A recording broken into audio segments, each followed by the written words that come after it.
Oi, pessoal, um pequeno adendo antes da gente ir para o assunto principal aqui.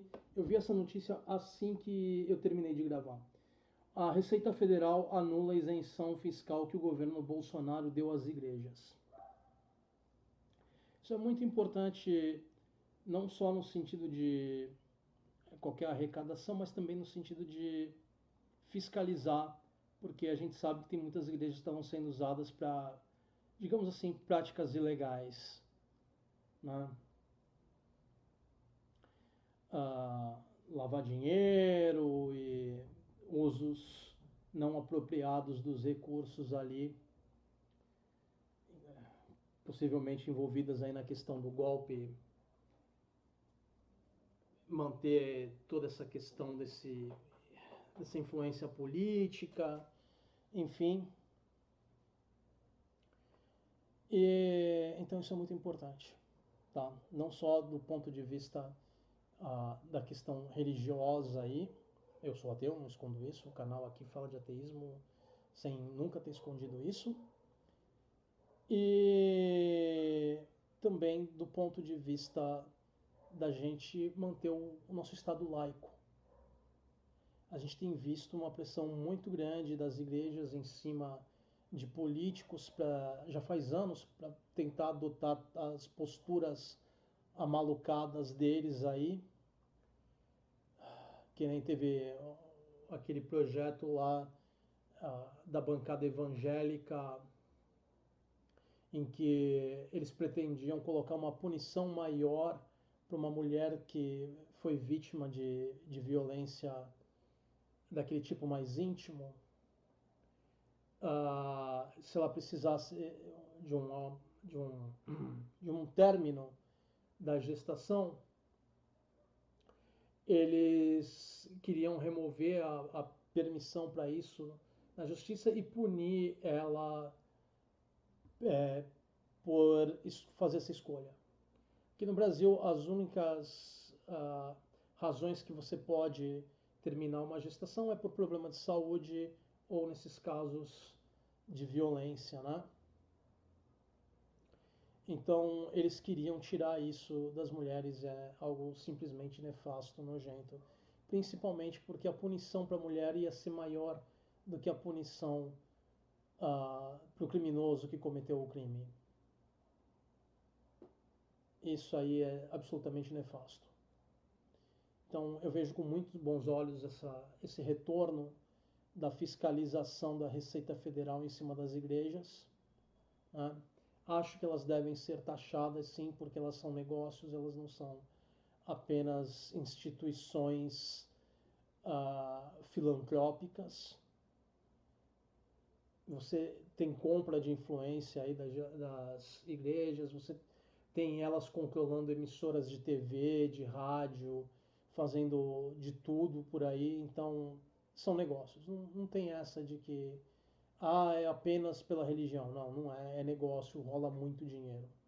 Precisa ser fiscalizado e precisa contribuir, porque é assim que a gente mantém a fiscalização. Sem falar que se eles pagarem impostos, é mais dinheiro para o governo investir em coisas que o Brasil precisa. Bom, é isso aí. A gente segue agora com o resto dos assuntos do vídeo. Obrigado pela atenção de vocês. Fiquem com o meu eu do passado. Até mais.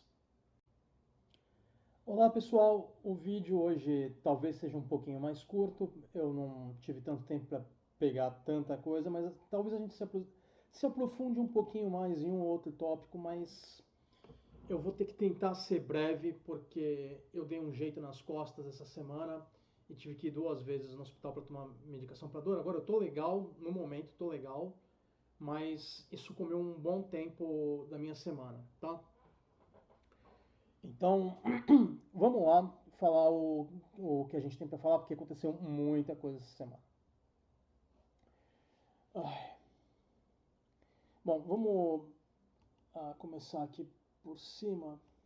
É isso aqui mesmo que eu quero. Vamos lá. Falar da Zambelli, né?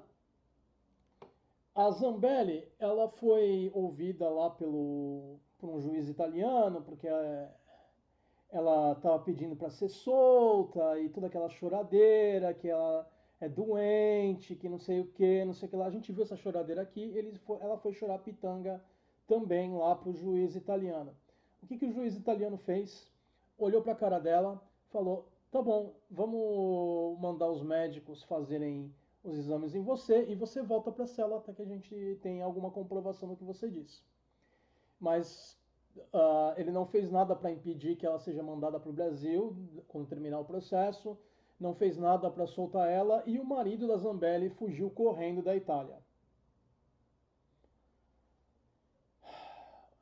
Bolsonarista é uma coisa mesmo, né? Eles correm que é uma coisa, ninguém ganha deles na corrida. Eu acho que a gente podia até mandar alguns na próxima Olimpíada. Mas vamos lá. É só falar que tem a justiça chegando que eles, nossa, dão uma corrida que você nunca viu. Mas vamos lá. Se tem mais alguma coisa aí, peraí. Ele destacou que a Zambelli é perigosa, né? Falou do caso dela ameaçando um homem negro carregando uma arma e, enfim, daquilo que a gente já sabe, ele está ciente e ele não comprou as lágrimas de crocodilo dela. E tem uma coisa que é uma possibilidade, a gente não tem nenhuma fonte falando especificamente isso, mas é bem provável e é hilariante se for o caso. Supostamente a Zambelli estava tendo alguns problemas estomacais, né, daquele tipo de problema que faz você correr para o banheiro, tá? E a Itália, ela tem uma parceria com o governo cubano, onde o governo de Cuba manda médicos para a Itália para atuar em alguns locais ali, o que inclui presídios, como esse onde a Zambelli está. Então, a atenção médica que a Zambelli possa precisar ali na prisão provavelmente vai ser feita por um médico ou médica cubano.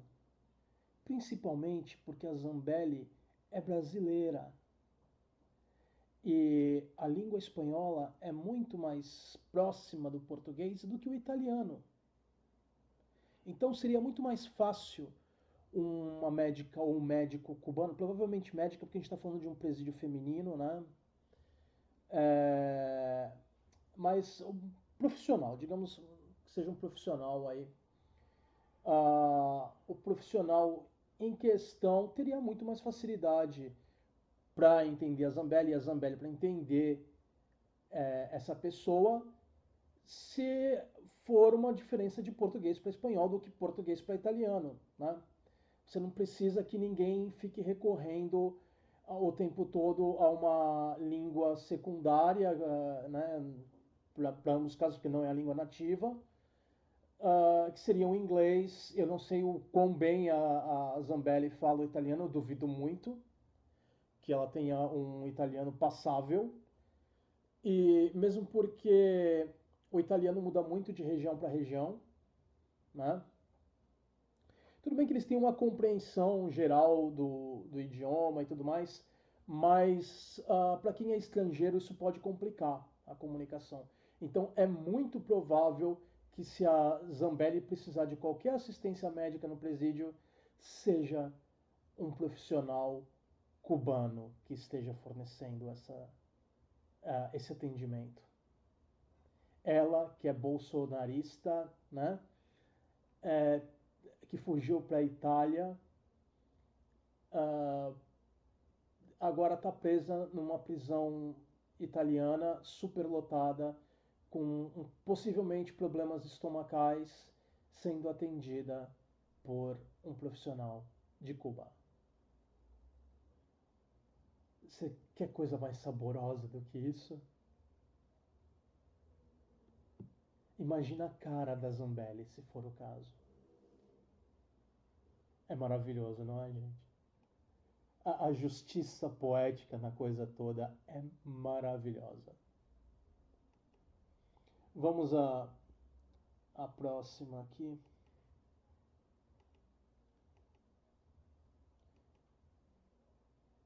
Eu quero deixar essa para depois. Calma. Não.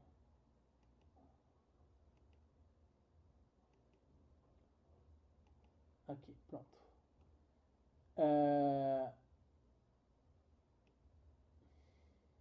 A gente vai falar do Putin e do Trump, mas eu vou deixar isso para o final, tá? Só para deixar claro. Tem muita coisa para falar desses dois. Só que eu queria falar disso aqui antes, que é uma novidade muito boa. Malária é uma doença que afeta muita gente ao redor do mundo. Pega aqui no Brasil, pega países do sul global, que em geral tem clima mais quente, né? Por todo lado. América Latina inteira, África, Ásia, é uma coisa triste. Até às vezes alguma região quente de um outro país que seja um pouco mais frio, né? Uh, isso também com dengue e outras coisas assim, mas aqui no caso não tem a ver com a dengue, tem a ver com a malária. Foi desenvolvida uma nova vacina mRNA para bloquear a fertilização, para ser mais preciso, do mosquito, do parasita da malária dentro do mosquito. O mosquito, quando ele se alimenta do sangue de alguém que tomou essa vacina, ele absorve junto o componente ali da vacina que bloqueia a, os receptores ali do vírus, que é onde ele se conecta com a o vírus, ele não é bem receptor que eu estou querendo falar, mas peraí. O vírus ele tem um mecanismo de chave e fechadura que ele encaixa na célula ali para transmitir o material dele, né? Isso aí é basicamente com todos os vírus, porque as células. E não é uma coisa. Quando eu falo chave e fechadura, não é uma estrutura com um formato físico específico, é uma questão química, tá? Que permite acesso ali ao interior ali da célula e tudo mais para o vírus entrar dentro e depositar o material dele lá e produzir mais vírus e por aí vai. E a célula precisa dessas estruturas porque é como ela se comunica com o resto com as outras células, né? Então não tem como você remover isso. Tudo vai ter esses mecanismos aí. Os vírus apenas tiram vantagem disso para sobreviver.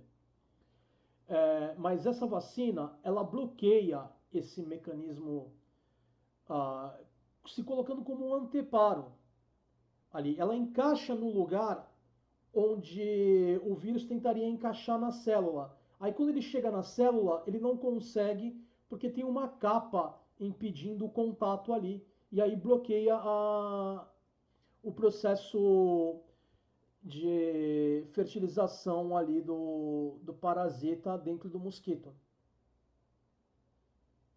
Entendeu? A ponta da molécula ali, os elementos que iriam se conectar a outros elementos ali da célula ficam com com um outro grupo da substância do qual é composta a vacina em cima e não faz mais a ligação química. É isso. É de uma genialidade isso, brilhante. E isso ataca diretamente o parasita.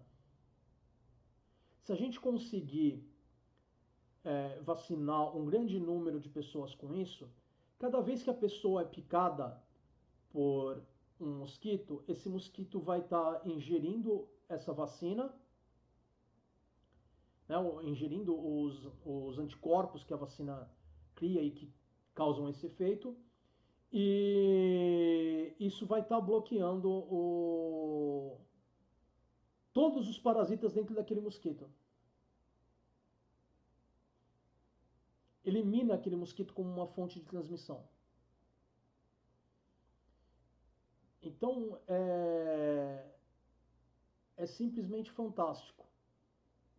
Se a gente conseguir fazer isso depois com outros vírus, maravilhoso. Mas ainda está sendo desenvolvida a coisa, né? Aqui fala que já foi desenvolvido, mas eu não sei em que etapa dos testes está, porque antes de um medicamento ser aprovado, ele precisa passar por vários testes.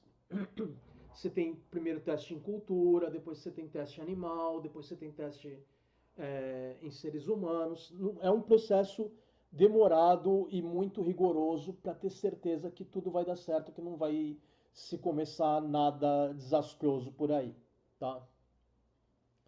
Bom, agora eu vou falar rapidamente de duas questões políticas aqui nacionais. Eu não gosto muito de falar de política nacional, assim, questão mais partidária, porque é, eu realmente prefiro deixar que cada um tome a sua decisão.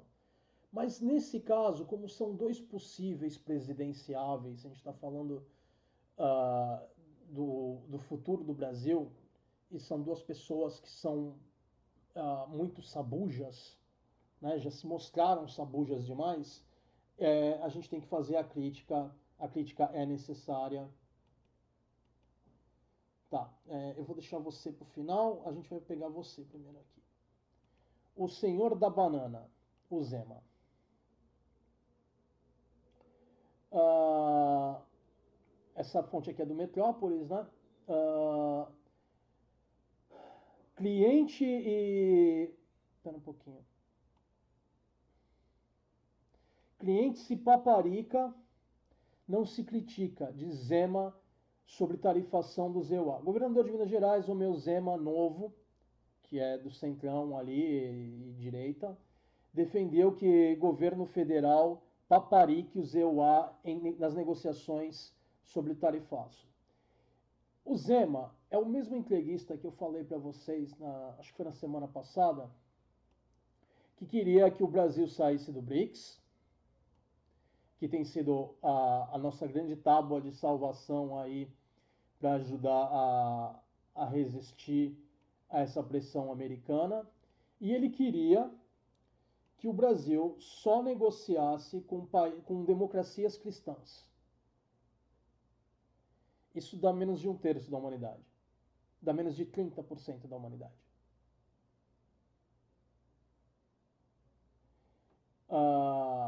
E se você for considerar que no caso, você está falando que a política nacional daquele país tem que ser cristã, diminuir ainda mais, porque você pode ter países onde tem cristãos, mas que a maioria não é cristã, então nem toda a população cristã contaria para isso aí, a população cristã do mundo, né? Porque você tem cristão em países que não são cristãos. Enfim. Por exemplo, na China você tem cristãos, só que eles são uma minoria, só que eles contam no total de cristãos no mundo, entende? A Rússia é um país que a religião majoritária lá é cristã, mas não é uma democracia, então também não conta para a questão do Zema.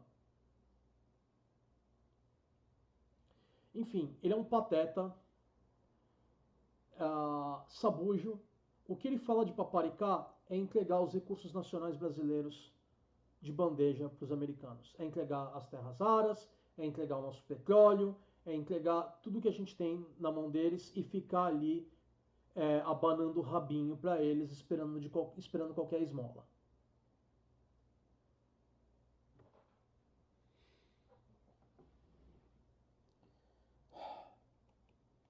Vamos ao último desse, depois a gente vai para o Trump e o Putin. Tarcisinho, Tarcisinho. Quem é de São Paulo já está sabendo dessas coisas já faz tempo. Que o governo Tarcísio deixa muito a desejar. Ele tornou a nossa polícia aqui de São Paulo mais truculenta, mais violenta. Depois que ele colocou o amiguinho dele lá como secretário de segurança, a gente viu até coisas que se assemelham a rituais daquela organização americana que usa três Ks no nome, né? E daquele pessoal que faz saudação romana. A gente viu isso em várias reportagens aí ao longo do ano. Eu trouxe algumas dessas para vocês aí. A gente viu o banho de sangue, que foi aquela operação na Baixada Santista. A gente viu vários episódios de violência. E já tem algum tempo que a gente vem vendo uma após a outra acusações de corrupção na administração dele. E aí nós temos caso Ultrafarma e Fast Shop, o esquema bilionário de fraude e lavagem de dinheiro da gestão Tarcísio. O Tarcísio está dizendo que ele vai lutar contra essa corrupção e que não sei o que ele vai punir, como se ele não tivesse envolvido.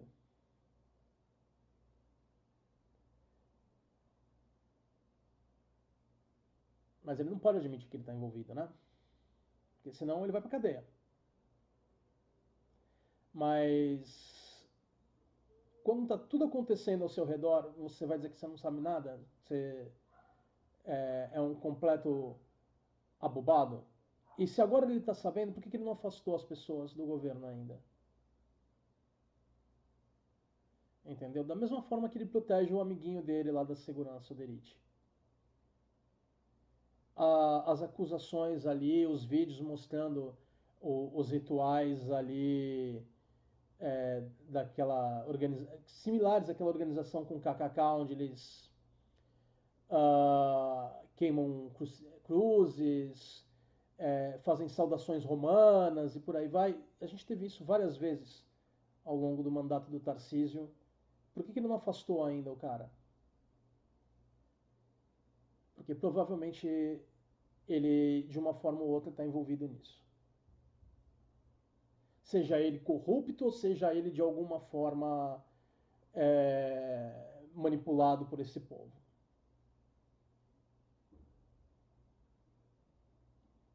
Eu não falo com certeza, porque a gente ainda não tem uma condenação, mas a gente sabe o que é mais provável, né?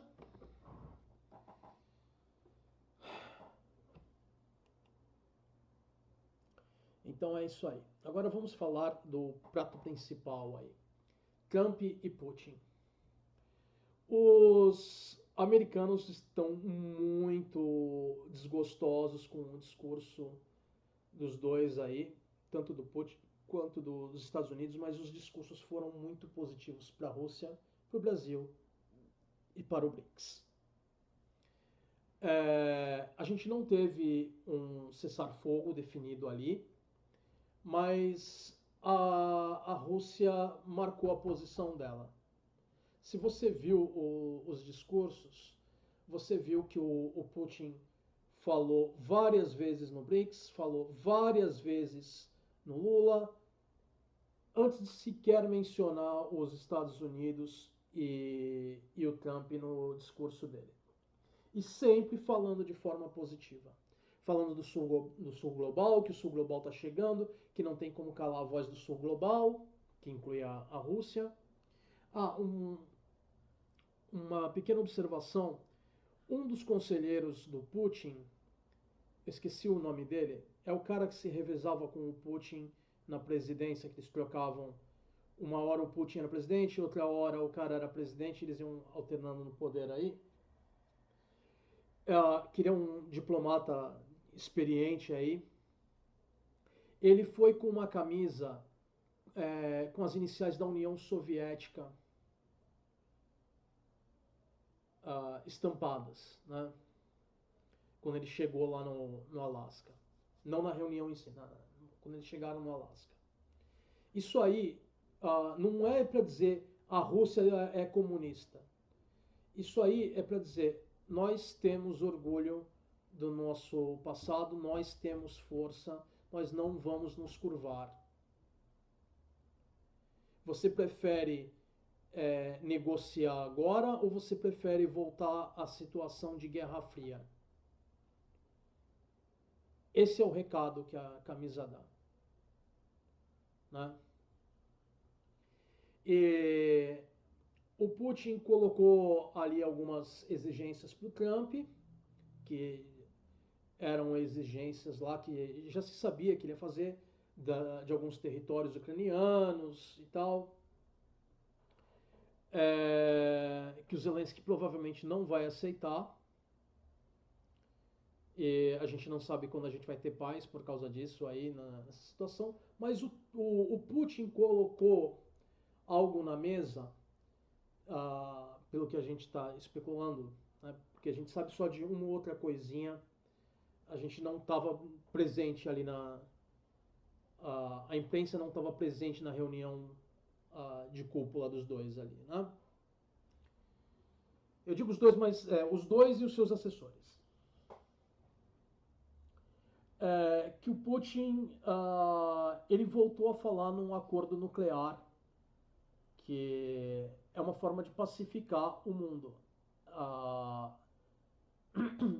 Havia antes um acordo nuclear entre Estados Unidos e Rússia que limitava a quantidade de mísseis e ogivas nucleares que cada lado poderia ter, dá um total de 2.250 de cada lado. E aí você pode ter, se eu não me engano, são 1.500 ogivas e 750 mísseis intercontinentais com ogivas, né? Ambos os lados têm mais do que isso, mas eles vão aposentando as ogivas aí. Atualmente eu acho que quem tem mais ogivas no momento é a Rússia, mas esse número está sempre flutuando porque eles estão diminuindo aos poucos o número do arsenal de cada lado, né? Então em alguns momentos a Rússia tem mais, em outros momentos os Estados Unidos tem mais, e o objetivo é chegar nessas 2.250 no total. Isso aí dá um belo fôlego para o mundo inteiro no intuito de sobreviver a uma guerra nuclear aí, evitar uma guerra nuclear. A gente teve alguns sustos acontecendo e tem muita confusão que eu imaginava que isso seria fácil de entender para a maioria das pessoas, mas parece que não é. Que é a questão da mão morta, que já tem algumas semanas que isso vem sendo falado e eu tenho visto muita confusão. A questão da mão morta Rússia ali é um dispositivo que não serve para atacar. Ele é um dispositivo defensivo. Ele funciona da seguinte forma: se for detectado na Rússia um ataque nuclear, se, por exemplo, Estados Unidos ou alguém lançar armas nucleares contra a Rússia e a Rússia não responder, não apertar o botão, nenhum botãozinho ali para cancelar a operação da mão morta, depois de um certo período de tempo, se nada for feito para impedir isso, a mão morta automaticamente dispara os mísseis russos contra os Estados Unidos. É uma forma de assegurar que se você me destrói, eu levo você comigo. Então é melhor você não me destruir. É um dispositivo para se assegurar a destruição mútua e dessa forma, como nenhum dos lados quer ser destruído, ninguém ataca ninguém. É essa a ideia. Que mesmo que você acabe comigo, eu te puxo pelo pé. É essa a ideia. Não é um dispositivo ofensivo. E aí teve a coisa dos Estados Unidos também, falando que ia mandar submarinos nucleares ali para perto da Rússia. Vamos falar sério, gente. Vocês acham que já não tinha nenhum submarino lá? Esse blefe, ou como você queira chamar, do Trump dizendo que vai mandar submarinos ali, é claro que os Estados Unidos já tinha submarino nuclear ali apontado para a Rússia. Os Estados Unidos colocou arma nuclear ao redor de toda a Rússia. Todos os países ali ao redor da Rússia que são membros da OTAN têm armas viradas para a Rússia. Então, essa coisa do submarino é importante a gente levar em consideração no sentido de, olha, eu não estou sendo feito de bobo aqui. Eu sei que você tem arma nuclear, mas eu também tenho e se você me cutucar eu uso. Mas ao mesmo tempo não é nenhuma novidade. Foi uma coisa mais agressiva. Ambos os lados mencionarem essas coisas, o submarino, a mão morta, é uma tática mais agressiva, porque todo mundo já sabia dessas coisas, já se sabia da mão morta Rússia há longos anos aí, e mesma coisa dos submarinos americanos ali no litoral russo. Tudo isso já era conhecido há muito tempo. Não é novidade para ninguém em política internacional, não é novidade para ninguém que esteja envolvido nessas coisas. Talvez para quem não acompanha nada disso seja, mas essas pessoas não têm nada a ver com as decisões, né? Enfim.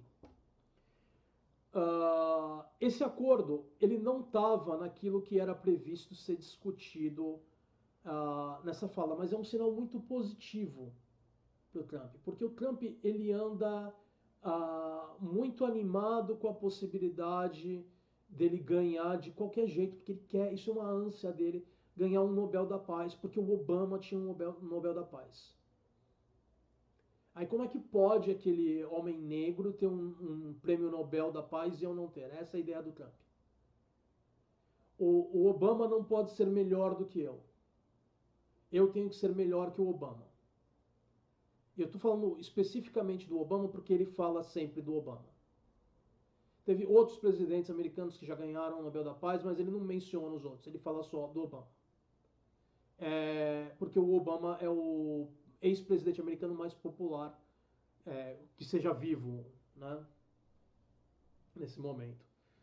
Uh, Teve aquele vídeo feito com o IA lá, que eles colocaram para tentar desviar a atenção ali do Obama sendo preso no escritório oval ali americano, enfim, que foi usada uma imagem antiga do Obama com o Trump ali, quando o Trump ganhou a primeira eleição e ele foi falar com o Obama lá no escritório oval, né, para falar da transição. E aí pegaram aquilo para fazer o vídeo da IA. Enfim. Mas voltando a essa questão do Putin e do Trump. É muito importante essa questão do acordo nuclear estar sendo falada agora, porque mostra para o Trump que o Putin, de alguma forma, ele quer a paz. E o Trump quer não só a paz, que foi uma promessa dele de campanha, mas ele quer o Nobel da Paz. Durante essa semana, ele... eu acho que não lembro se é Suécia ou Noruega, eu estou enganado agora. Eu acho que é Noruega, mas eu posso estar enganado. A maioria dos prêmios Nobel é entregue, se não me engano, na Suíça, mas o da Paz eu acho que é na Noruega. Eu acho que é isso. Eu sei que o país é diferente, eu não lembro agora de cabeça. Como eu falei para vocês, eu estou tomando medicação para dor, então minha memória está meio blur. Eu estou meio sonado, gente. Desculpa. É efeito da medicação. Acontece, eu não tenho como fazer outra coisa. Não adianta eu me chapar de café. E eu já tomei café logo antes de começar isso aqui, mas a medicação provoca esse efeito. Ela, para diminuir a dor, ela diminui a sensibilidade do sistema nervoso, e quando diminui a sensibilidade do sistema nervoso, deixa você meio blur, entendeu? Não tem o que fazer. Mas eu tô legal, não precisa se preocupar, logo logo eu tô novo em folha, foi só algum jeito que eu dei aí, não é nada sério demais, eu já passei por exames, me colocaram ali, fazer tomografia, fazer o, o raio que o parta ali, e é só tomar remédio por uns dias que minha coluna fica legal de novo, tá? Mas enfim, eu preciso do remédio, senão eu vou sentir dor aí por alguns dias e por isso eu tô meio blá. Bom, enfim, mas vamos falar do que é mais importante. E ele ligou para o primeiro-ministro, o Trump, para perguntar a respeito do prêmio Nobel. E ele fez isso enquanto eles estavam discutindo, aí não diretamente o Trump e esse líder aí, enquanto estava se fazendo as discussões em relação a tarifas. Então, você tem uma ameaça velada aí, do tipo, olha, ou vocês me indicam aí para o Prêmio Nobel da Paz, me dão um Prêmio Nobel da Paz, ou eu vou colocar umas tarifas em vocês. Fica essa ameaça velada aí. E, então, o que eu posso dizer? É um tópico muito valioso para o Trump, porque quer o Prêmio Nobel da Paz. Eu acho que ele vai ganhar? Não, eu acho que ele vai ganhar uma banana. A não ser que o governo aí em questão, que é Noruega ou Suécia, não lembro agora, porque como eu já expliquei para vocês a minha situação, a não ser que eles se curvem aí de uma forma mais declarada aos Estados Unidos, de uma forma mais escancarada, né? Uh, eu duvido muito, porque mesmo com esses esforços aí em relação à Ucrânia, os Estados Unidos basicamente atacou sem provocação nenhuma o Irã, no meio de uma negociação para um acordo também nuclear. Claro que em menor escala e de uma gravidade diferente do que os acordos que estão sendo propostos agora pela Rússia, porque a proposta foi do Putin, mas foi um tiro gigantesco uh, no pé do Trump nessa questão de conseguir um Nobel da Paz, aquele ataque ao Irã. A gente viu como acabou a coisa, ele teve que recuar. Os Estados Unidos, eles têm o maior orçamento militar do mundo. É gigantesco o orçamento deles, porque eles têm o privilégio exorbitante do dólar, que eles podem imprimir quanto dólar eles quiserem, porque o dólar é a moeda internacional, enfim. Mas tem consequências se eles fizerem isso demais, mas né, mesmo com isso eles conseguem manter um orçamento militar gigantesco, né, maior do que muitos outros países combinados. Né? Você precisa juntar a Rússia, a China, diversos outros países para se equiparar aos Estados Unidos, o que não significa que a China e a Rússia não tenham poderio militar. Tem. Mas os Estados Unidos também têm um problema gigantesco. Eles são muito ineficientes com os gastos militares deles. Eles enfiam dinheiro sem se preocupar em vários projetos que não dão nada. O caça de última geração deles lá, você tem pilotos falando de vários problemas com o caça em relação a software, a hardware do caça, enfim. E diversos outros projetos lá que não dão em nada, mas que eles simplesmente vão para frente porque eles não se preocupam com gastos. Então, apesar dos Estados Unidos gastar muito dinheiro, uma quantidade absurda a mais do que qualquer outro país, muito desse dinheiro também é desperdiçado e os Estados Unidos têm muita despesa mantendo pessoal e equipamento em outros países. Né? Isso, claro, dá uma vantagem aos Estados Unidos porque eles estão posicionados ao redor do mundo, com tropas e tudo mais, dá uma prontidão mais rápida aos Estados Unidos, mas tem custos muito exorbitantes aí. O que dificulta aí um pouquinho nessa questão da disparidade da quantidade de armamento disponível. Torna mais acessível e mais próximo ao local de onde vai ser usado, em termos logísticos é melhor, mas também aumenta custos. Então, o Putin trazer essa questão desse acordo dá aos Estados Unidos, não só ao Trump, a questão de tentar pleitear o Nobel da Paz, mas dá aos Estados Unidos um fôlego junto com o resto do mundo e a própria Rússia também, para que a gente não precise prender a respiração ali esperando um ataque nuclear. Se forem retomados esses acordos, a coisa deve dar uma aquietada nesse sentido, porque é uma linha de segurança a mais. E quanto mais linhas de segurança a gente colocar entre a possibilidade de um conflito e a realidade, melhor.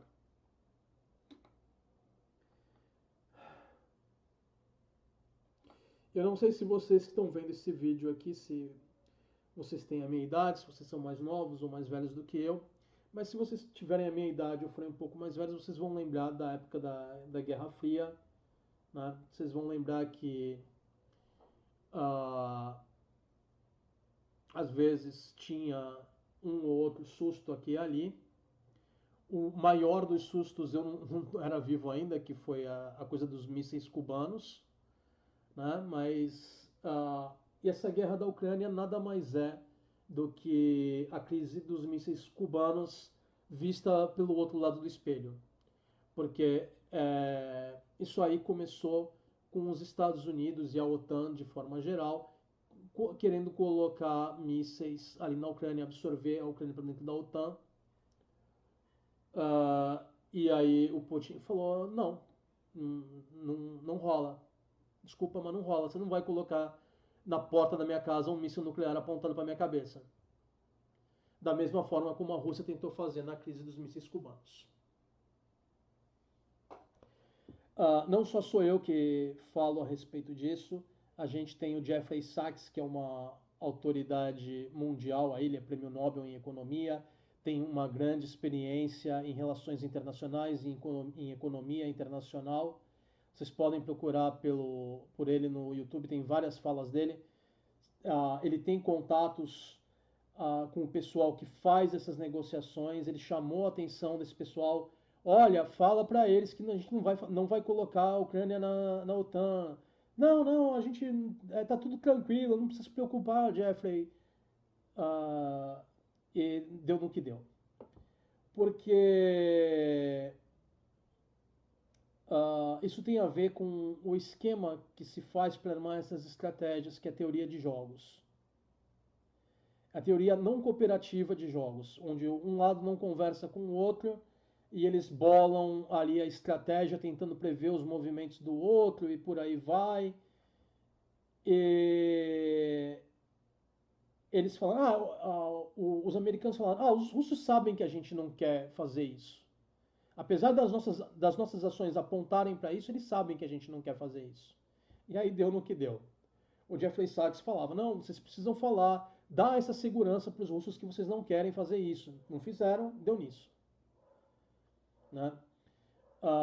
Essa guerra da Ucrânia, ela tem uma situação muito complexa, porque essa questão da OTAN aí, anexar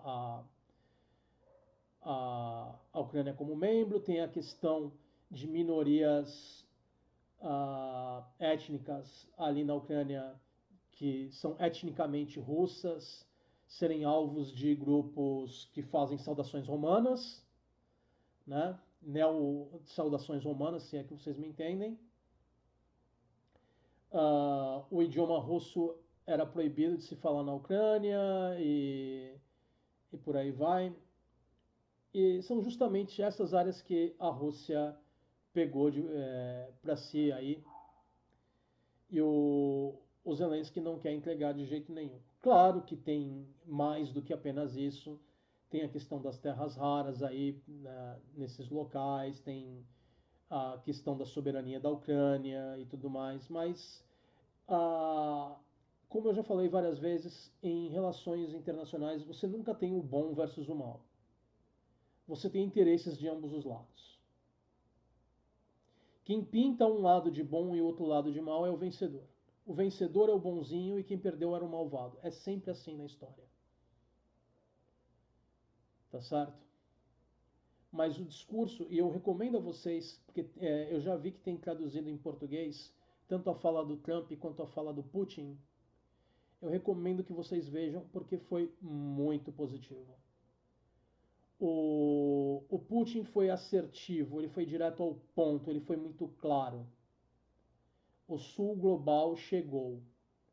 O Sul Global não vai ser calado. E quando eu falo do Sul Global, eu falo do BRICS, falo das nações que estão para entrar para o BRICS, e aproveitando para falar nas nações que podem vir a entrar no BRICS, tem três possibilidades que é de fazer cair para trás. Então, ah, sentem-se aí, coloquem comida ou bebida de lado, porque para evitar qualquer engasgada, porque vai ser meio complicado, não no sentido de ser uma má notícia, porque qualquer um desses que entrar vai ser muito bom em termos de empoderar ainda mais o BRICS, mas tem três países que estão sendo levantados como possibilidades para entrarem para o BRICS. Um desses países que eu vou deixar por último, ou pelo menos vou tentar deixar por último, posso me confundir e falar fora de ordem, mas vamos lá. Eu vou avisar que esse país em si é mais especulativo, é mais boato do que certeza. Eu só encontrei uma fonte falando disso, e normalmente eu descartaria porque não é uma fonte tão confiável assim, porém eu já tinha visto esse tipo de discussão com fontes mais confiáveis no passado. Então é possível, apesar de improvável, que isso esteja voltando. Então quando chegar nesse país eu falo para vocês qual é. Mas é de fazer cair para trás, tá? Os três são de fazer cair para trás. Então vamos lá. Preparados? Os dois primeiros são Canadá e México. O Canadá, desde que começou os ataques do Trump ao Canadá, ele vem tentando se diversificar. O Canadá se aproximou do Mercosul, se aproximou do Brasil. O Canadá está comprando café em quantidades absurdas, como eu falei para vocês, acho que na semana passada. Isso tudo intensifica as relações Brasil e Canadá. O Canadá tem tentado ter mais atividade, mais presença no palco mundial desde que começou essa confusão toda. E o BRICS é o futuro do comércio multilateral.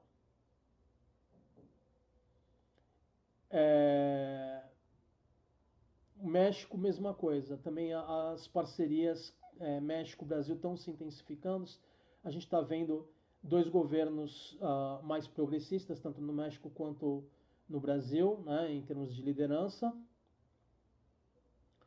E deixa eu só tomar um golinho d'água, gente, que a boca ficou meio seca.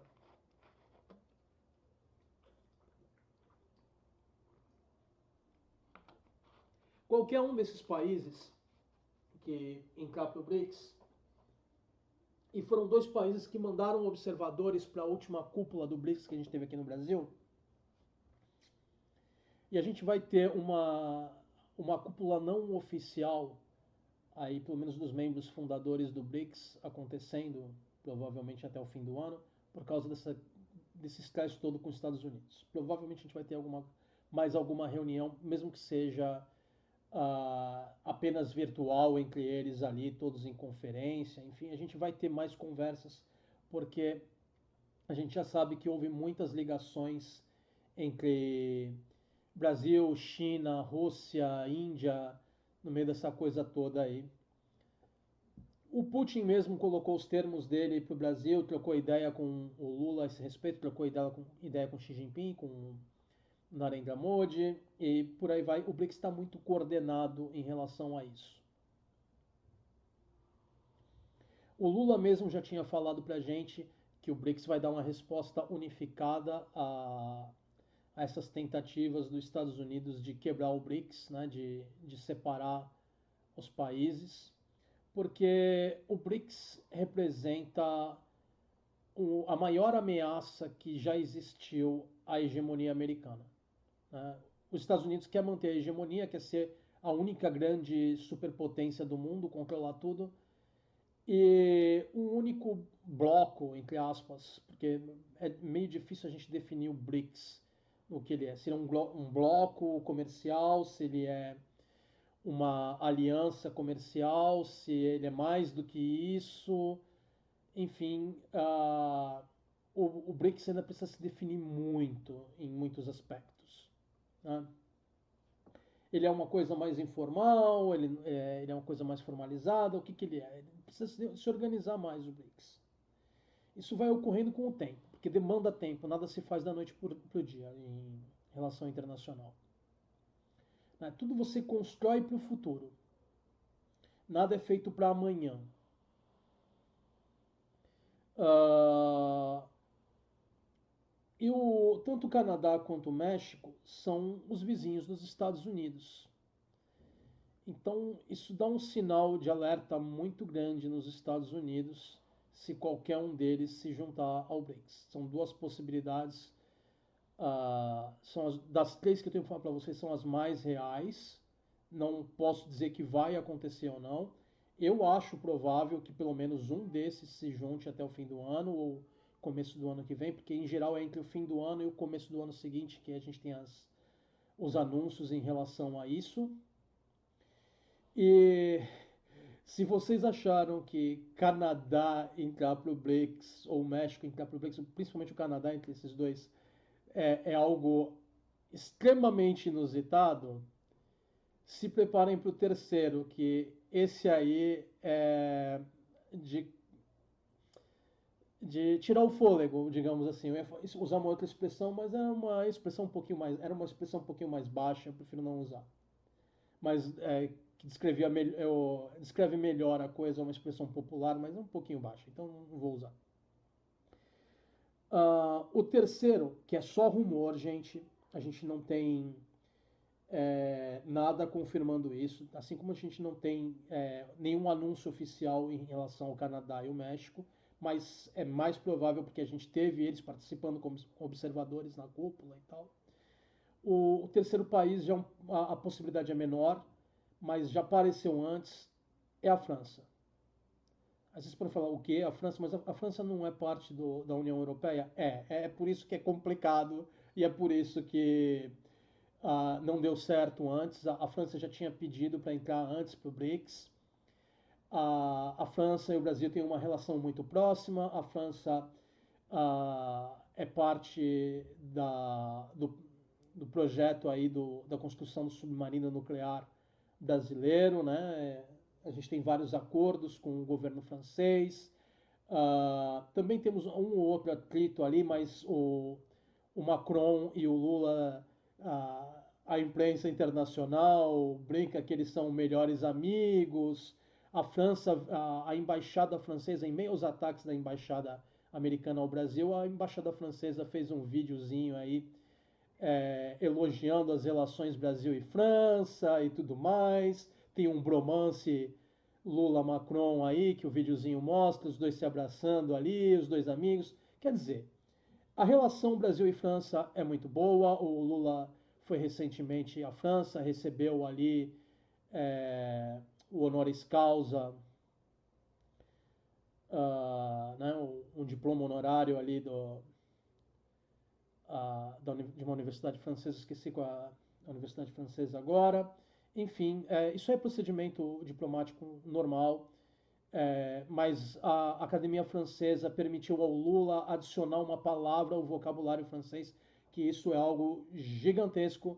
Já tinha muito tempo que a Academia Francesa não fazia isso. Então é um gesto de amizade muito grande. Parece uma coisa boba, simbólica, inútil, mas eles ofereceram ao Lula a possibilidade de integrar algo à língua francesa, entregar uma palavra à língua francesa que até agora não existisse. Ou seja, é uma marca indelével na cultura francesa. Então, o peso simbólico disso é muito grande. a gente vê uma situação muito explosiva na Europa, com essa coisa da guerra. Ah, a França se juntando ao BRICS daria uma facilidade para a França negociar com a China, para a França negociar com a Rússia, para a França negociar com o Brasil, com a Índia. O, com relação às relações comerciais ali com a China, para conseguir acordos melhores. Com relação à Rússia, tanto na questão possível de paz, quanto na questão energética, porque a Europa é muito dependente da energia russa, do petróleo e gás natural russo. A questão da guerra na Ucrânia complicou muito o fornecimento de energia na Europa. Mas essa entrada da França no BRICS, ela, apesar de ser muito boa para ambos os lados, também é muito perigosa para ambos os lados. A França pode ser vista como um agente invasor tentando entrar no BRICS, mas ela também pode ser vista como um traidor para a União Europeia. Ela pode ser vista também como uma forma de trazer a União Europeia para o BRICS. E a União Europeia é uma organização muito complexa porque você tem diversos países ali, cada país pensa a coisa de uma forma diferente e para você chegar num acordo no final é muito difícil em qualquer relação. Veja o acordo com o Mercosul, União Europeia aí, que já está há 20 anos andando aí e sempre encontra alguma barreira em algum lugar. Né? Mesmo com a França, a França é um dos países que, apesar de ter uma relação muito boa com o Brasil, se opôs ao acordo porque tem um protecionismo em relação aos agricultores franceses e tudo mais. Nada em relações internacionais é simples. Mas se isso for costurado direitinho, é um país do G7 que está entrando para o BRICS. Mesma coisa o Canadá. Se for costurado direitinho, é um país do G7 que está entrando para o BRICS. Já imaginou a gente começar 2026 com 2 países do G7 no BRICS? Já imaginou o peso disso? A França é um país que tem muita força diplomática, tem muita força militar.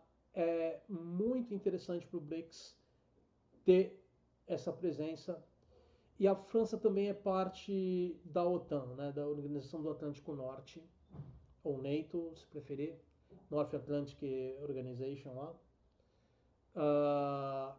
Canadá também. Então, isso mexe com equilíbrios de poder muito delicados. Eu acho difícil, tanto para a França conseguir equilibrar isso, quanto para o BRICS equilibrar isso, quanto para a União Europeia equilibrar isso, quanto para a OTAN. Mas a OTAN tem uma proximidade muito grande do Brasil nessa questão da Europa, porque a gente está vendendo munição para a Europa e o Brasil é o B de BRICS, né?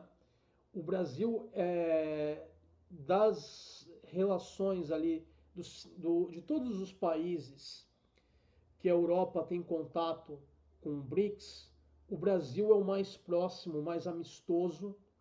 Então, quanto maior a relação com o Brasil-Europa, mais fácil é a negociação com outros países do BRICS, porque você tem uma ponte, um intermediário aí. Que a gente também não pode ignorar, a França tem a Guiana Francesa, né? E sempre que a gente fala em alguma das Guianas, eu lembro daquela brincadeira da Guiana brasileira. Me desculpem os portugueses, eu adoro vocês, eu tenho sangue português em mim, mas eu adoro as brincadeiras do tipo Rio de Fevereiro, faixa de gajos. Eu não quero diminuir Portugal, mas é que os nomes são hilariantes. Eu tenho muito respeito por Portugal. Uh, eu tenho português dos dois lados da família, por pai e por mãe. E não tem como negar. Eu só conheci um dos meus avós, que ele era português de fato. Os dois avós, tanto por lado de pai quanto de mãe, eram portugueses, mas um morreu antes de eu nascer. E, então, o meu avô, por lado de mãe, ouvia música portuguesa e eu ouvia junto com ele e por aí vai, né? Então, eu tenho muito respeito pela cultura portuguesa, para ser sincero. Eu brinco, mas português, para mim, o povo português é um povo irmão, né? Eu não vejo eles nem acima nem abaixo, eu vejo eles como iguais a gente. E aproveitando que a gente está falando nisso, de vez em quando aparece de volta nos comentários aí, não aqui no canal, mas na internet em si, daquela coisa do que tem um certo movimento lá em Portugal para tentar tirar estrangeiros de Portugal, e nisso você tem brasileiros lá, e aí será que Portugal quer expulsar os brasileiros? É alguma coisa contra o Brasil? Não, não é. E por aí vai, fica esse vem e vai.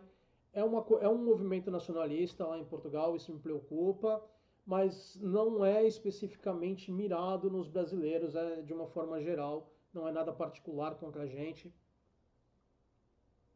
E uma curiosidade é que tem mais portugueses aqui no Brasil do que brasileiros em Portugal. Só que como a gente é um país muito maior, muito mais extenso, a coisa fica muito mais distribuída. Então a gente não sente tanto o impacto no dia a dia da presença dos portugueses aqui, mesmo porque a gente herdou muita coisa da cultura portuguesa por gerações e mais gerações. Então a coisa se mistura de forma mais natural aqui. Lá em Portugal eles sentem mais essa diferença, porque como fica tudo mais concentrado pelo tamanho do território, tem mais impacto lá e também como a população brasileira é muito maior e com isso a população de produtores de conteúdo de língua portuguesa brasileira é muito maior do que a quantidade de portugueses, apesar de que eu vou confessar para vocês, eu sigo mais produtores de conteúdo portugueses do que brasileiros, tá? Eu evito seguir muitos brasileiros porque eu não quero ficar reproduzindo o discurso de outros brasileiros aqui na internet, porque eu sei que vocês vão ter acesso a eles. Então eu me restringo um pouco nesse sentido para tentar manter a minha fala um pouco mais original, a minha pessoa, e não copiar a fala de outros aí.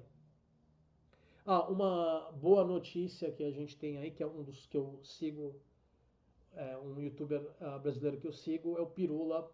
Ele parece que ele. Eu ainda não assisti o vídeo novo, mas parece que ele gravou um vídeo novo. Ou seja, ele já está pelo menos mais recuperado, né? Quem não está sabendo, o Pirula, que é um biólogo de youtuber já há muitos anos, PhD em biologia, cara muito inteligente, que fala de ciência, fala de ateísmo, fala de assuntos que estão acontecendo importantes aí no momento, né, crítica social, enfim. Ele teve um problema de saúde, parece que foi um AVC. Eu digo parece porque foi a informação que chegou aí, mas eu não tenho acesso a nenhum laudo médico dele nem nada assim, então não vou afirmar com certeza, mas provavelmente foi. E parece que ele está se recuperando. Eu não cheguei a ver ainda o vídeo novo por causa desses probleminhas que eu tive durante a semana. Mas, para quem acompanha o Pirula, é uma boa notícia. Eu desejo, desde o começo ao Pirula, a recuperação total dele. Eu não gosto de ver ninguém doente, já vi uma pessoa da minha família passando por um AVC, não é uma coisa fácil, né? Não é uma coisa legal. Dependendo da coisa, mesmo que a pessoa escape as sequelas, às vezes a pessoa se recupera mais. Eu não sei como está o Pirula no momento, mas eu espero que ele esteja o melhor possível. Não que minhas palavras sejam mágicas e vão afetar diretamente o bem-estar dele, nem nada assim, mas é, é um desejo sincero, porque ele produz muito conteúdo bacana aí para as pessoas. A gente precisa da maior quantidade de conteúdos bacanas aqui, porque ai, tanta gente falando besteira sobre ciência por aí que dá um desgosto. É tanta gente falando de fascismo como uma bandeira a ser defendida que dá desgosto de pessoas intriguistas, de, enfim, a escória da escória. Então, todo mundo que faz algum conteúdo que seja construtivo, que seja positivo, que seja ah, que tenha um mérito, né? A gente precisa desse conteúdo. E o Pirula tem muito conteúdo nesse sentido. Se vocês não conhecem o canal dele, procurem conhecer, mesmo que vocês não gostem de algum desses assuntos que eu mencionei que ele fala. Você não é ateu e não quer ver o conteúdo de ateísmo dele? Vê o conteúdo de ciência, é muito bom. Mas eu não tenho interesse em ciência. Vê o que ele fala de filosofia, o que ele fala de ateísmo, vê o que ele fala de assuntos correntes. Ah, e por aí vai, tá bom? Desculpem por fazer um vídeo um pouco mais curto. Quer dizer, não é mais curto, eu consegui chegar na duração que normalmente eu faço sempre. Ai, ai. Mas é isso aí, gente. Eu preciso encerrar aqui agora.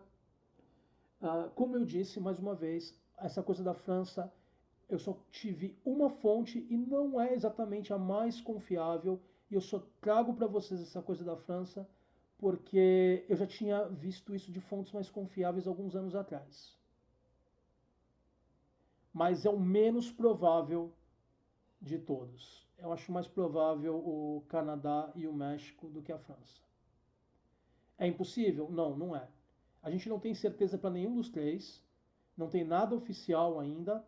Qualquer um dos três que se juntar, ou mais de um dos três que se juntar, vai ser um ganho muito grande em influência no BRICS, uh, porque em termos de economia nas Américas, Brasil, Canadá e México disputam entre as maiores economias depois dos Estados Unidos aqui no continente americano.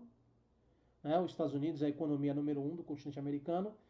O Brasil, no momento, ele é o que eu acho que está em segundo lugar, e aí em terceiro vem Canadá e quarto México, se eu não me engano. Mas são muito próximos ali. É fácil um passar o outro ali, se um bobear e o outro trabalhar um pouquinho mais aqui e ali. Tem uma possibilidade de disputa aí dos ranks. Não é nada absurdamente, não é nenhum abismo gigantesco aí, tá? Mas qualquer uma dessas parcerias, com qualquer um desses três, amplia rotas de comércio, amplia influência diplomática, é coisa fantástica, tá?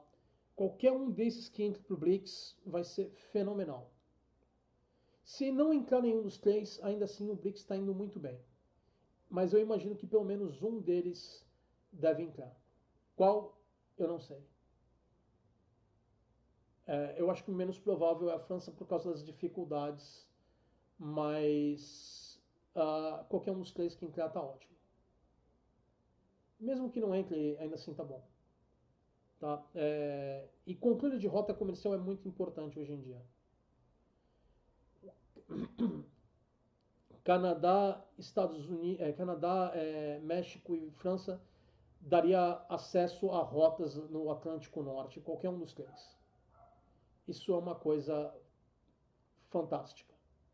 Facilitaria muito o comércio internacional do BRICS. Bom, é isso aí, gente.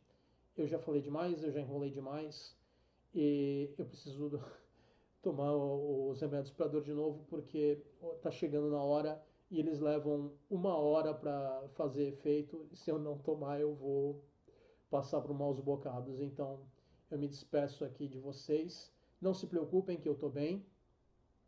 E mais alguns dias aí acabou todos os medicamentos que eu preciso tomar, já estou alguns dias tomando. E aí eu devo estar 100% já, tá bom? Um abração para vocês, eu vejo vocês no próximo vídeo e eu encerro com o meu usual vida longa e próspera. Tchau.